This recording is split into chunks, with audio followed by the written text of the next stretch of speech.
എൻ്റെ പേര് റജു ശിവദാസ്. ഞാനൊരു നാടകക്കാരനാണ്, ഒരു പാട്ടുകാരനല്ല. പക്ഷേ എല്ലാവരും പാട്ട് പാടുന്നവരാണ്.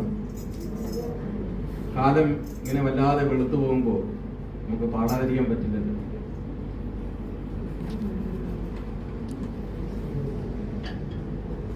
ഇവിടെ അംബേദ്കറും മാർക്സും എന്നൊരു പുസ്തകം കെ പോക്കർ മാഷ് രചിച്ച് അതിൻ്റെ പ്രകാശനം നിർവഹിക്കാൻ പോകുന്ന ഈ അന്തരീക്ഷത്തിൽ എനിക്ക് പാടാൻ അവസരമൊരുക്കി തന്ന ഗ്രീൻ ലൈൻ പബ്ലിക്കേഷൻസിൻ്റെ സംഘാടകർക്ക് സ്നേഹം അറിയിച്ചുകൊണ്ട് നമുക്ക് എല്ലാവർക്കും കൂടി പാടാം.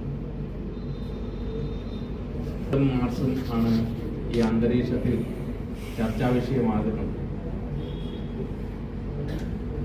സമത്വം എന്ന ലോകദർശനം, ആ ദർശനത്തെ ഉയർത്തിപ്പിടിക്കാനും പ്രവൃത്തിയിലൂടെ അത് സാധ്യമാക്കാനും ശ്രമിച്ച രണ്ട് യൂണിവേഴ്സൽ ലിവിങ് ആണ് അംബേദ്കർ മാർക്സ്. ഈ ഘട്ടത്തിൽ നമുക്ക് നമ്മുടെ ഈ കാലഘട്ടത്തിൻ്റെ രാഷ്ട്രീയ സാമൂഹ്യ പശ്ചാത്തലം കൂടി അനുഭവിച്ചു കൊണ്ടിരിക്കുന്നവരായ നമ്മൾ ഒരുമിച്ച് പാടേണ്ട ചില പാട്ടുകൾ.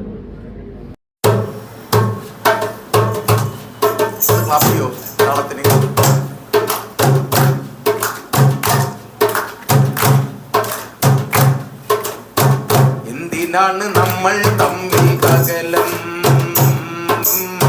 എന്തിനാണ് നമ്മൾ തമ്മിൽ അകലം? എന്തായാലും നമ്മൾ മനുഷ്യരല്ലേ, എന്തായാലും നമ്മൾ മനുഷ്യരല്ലേ. എന്തിനാണ് നമ്മൾ തമ്മിൽ കൂടെ പാടാന്ന് പറഞ്ഞിട്ട് ഇതെന്ത് പരിപാടിയാണ് കാണിക്കുന്നത്? പാടാമേ പറഞ്ഞില്ലേ? ഇനി പാടിയില്ലെങ്കിൽ ഞാൻ കൊഞ്ഞനം കുത്തും. ഞാൻ കൂടുതൽ സഹകരിക്കുന്ന കുട്ടികളോടൊപ്പം, കുട്ടികളുടെ തിയേറ്ററിൽ വർക്ക് ചെയ്യുന്ന ഒരാളാണ്. അതുകൊണ്ട് ഞാൻ കുട്ടികൾ പറഞ്ഞാൽ ശ്രദ്ധിക്കാതിരിക്കണമെങ്കിൽ ഞാൻ അവരെ കൊഞ്ഞനം കുത്തുകയാണ് ചെയ്യുന്നത്. നോക്കൂ, എനിക്കിപ്പോൾ ഏകദേശം 46 വയസ്സാകുന്നു.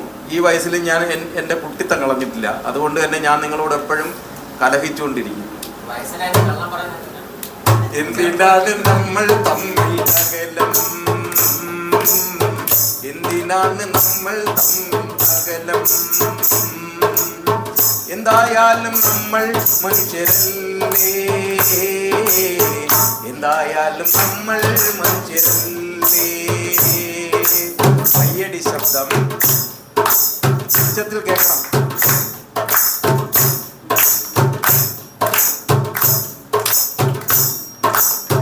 10-30 ആളുകളുണ്ടെന്ന് തോന്നുന്നു. ഈ നമ്മൾ തമ്മിൽ അകലം.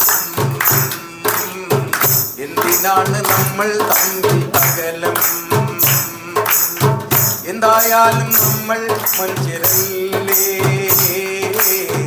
എന്തായാലും നമ്മൾ മനുഷ്യരല്ലേ. ഹിന്ദുവാട്ടെ, മുസൽമാനാട്ടെ, ക്രിസ്ത്യാനിയുമാട്ടെ, ജാതിയും മതങ്ങളും ദൂരെ മാറ്റി നിർത്തിയാൽ പിന്നെന്താണ് നമ്മൾ തമ്മിൽ അകലം? എന്തിനാണ് നമ്മൾ തമ്മിൽ അകലം? എന്തായാലും നമ്മൾ മനുഷ്യരല്ലേ, എന്തായാലും നമ്മൾ മനുഷ്യരല്ലേ.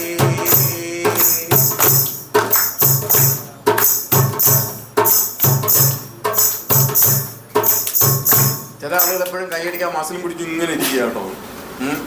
ഏറ്റവും നല്ല ബുദ്ധിജീവി എന്ന് പറയുന്ന ഒരു കുഞ്ഞിന്റെ മനസ്സുള്ള ആളുകളാണ് അല്ലേ ബിജു ചേട്ടാ? അവിടെ നമ്മള് എവിടെയോ നമ്മൾ വളർന്നു വന്നപ്പം ആർജിച്ചെടുത്തൊരു തോട് ഇങ്ങനെ, ഒരു ഷെല്ലിങ്ങനെ ഇരിപ്പുണ്ട്. നമ്മൾ വായിച്ചു അറിഞ്ഞും ജീവിതം വേറെ ഒരു വീക്ഷണത്തിലൊക്കെ കണ്ട്, അല്ലെങ്കിൽ ഒരു 10 വയസ്സിന് ശേഷം 11 വയസ്സൊക്കെ എത്തുമ്പം ഈ അഡ്രിനാലിനൊക്കെ ശരീരത്തിൽ ഉൽപ്പാദിപ്പിച്ച് തുടങ്ങുമ്പോൾ, തലച്ചോറിൽ ഉൽപ്പാദിപ്പിച്ച് തുടങ്ങുമ്പോൾ പ്രണയമൊക്കെ ഉണ്ടാവുന്ന ഒരു ഷെല്ലാണ്. അതിൽ നിന്ന് നമ്മളുടെ കുട്ടിയെ മെല്ലെ മെല്ലെ മെല്ലെ വിഴുങ്ങി അവസാനം നമുക്ക് ശബ്ദിക്കാനും ചലിക്കാനും വയ്യാത്ത ഒരു മനുഷ്യനിലേക്ക് കൊണ്ടുവന്ന് എത്തിക്കുന്നു. അതല്ലെങ്കിൽ നമ്മൾ ഏതൊക്കെയോ ആശയങ്ങളിൽ കുടുങ്ങി അങ്ങനെയുള്ളൊരു തോടിൽ നിൽക്കുന്ന നമ്മളാണ്. ഇവിടെ പ്ലീസ് ഒരു കുട്ടിയാവും, ഒന്ന് കൈയടിക്കൂ. നമുക്ക് എൻജോയ് ചെയ്ത് പാടാം. നമ്മൾ പാടേണ്ടതും നമ്മൾ പാടുകയും പറയുകയും ചെയ്യേണ്ട കാലമാണിത്. എന്തിനാണ് നമ്മൾ തമ്മിൽ അകലം, എന്തിനാണ് നമ്മൾ തമ്മിൽ അകലം, എന്തായാലും നമ്മൾ മനുഷ്യരല്ലേ, എന്തായാലും നമ്മൾ മനുഷ്യരല്ലേ. ചില ശബ്ദങ്ങൾ വരുന്നുണ്ട് കേട്ടോ. ഹിന്ദുവാട്ടെ, മുസൽമാനാട്ടെ, ക്രിസ്ത്യാനിയുമാട്ടെ, ജാതിയും മതങ്ങളും ദൂരെ മാറ്റി നിർത്തിയാൽ പിന്നെന്താണ് നമ്മൾ അകലം, എന്തിനാണ് നമ്മൾ നമ്മൾ മനുഷ്യരല്ലേ, എന്തായാലും നമ്മൾ മനുഷ്യരല്ലേ.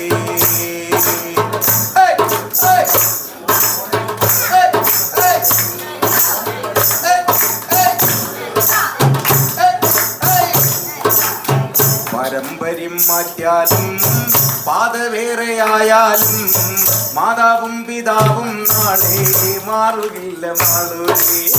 പാരമ്പര്യം മാറ്റിയാലും പാത വേറെയായാലും മാതാവും പിതാവും നാളെ മാറുകില്ല മാളൂരേ.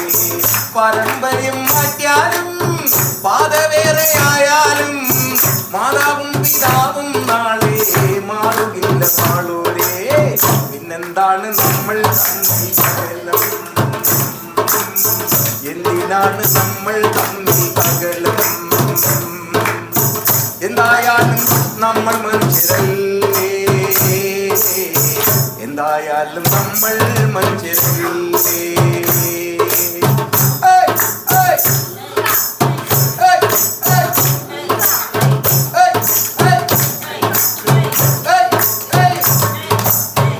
അമ്മയോതും നന്മകൾ നമ്മളിൽ മുളയ്ക്കുകേ, ഉന്മതൻ വിളക്കുകൾ തിങ്ങിടും ധരിത്രി.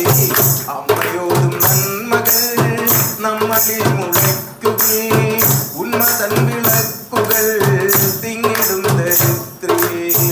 അമ്മയോതും നന്മകൾ നമ്മളിൽ മുളയ്ക്കുകേ, ഉന്മതൻ വിളക്കുകൾ തിങ്ങിടും ധരിത്രി. പിന്നെന്താണ് നമ്മൾ തമ്മിൽ അകലം,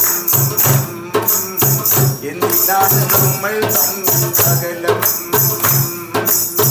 എന്തായാലും നമ്മൾ മനുഷ്യരല്ലേ, എന്തായാലും നമ്മൾ മനുഷ്യരല്ലേ. ഹിന്ദുവാട്ടെ, ക്രിസ്ത്യാനിയുമാട്ടെ, ജാതിയും മതങ്ങളും ദൂരെ മാറ്റി നിർത്തിയാൽ പിന്നെന്താണ് നമ്മൾ തമ്മിൽ അകലം, എന്തിനാണ് നമ്മൾ തമ്മിൽ അകലം, എന്തായാലും നമ്മൾ മനുഷ്യരല്ലേ.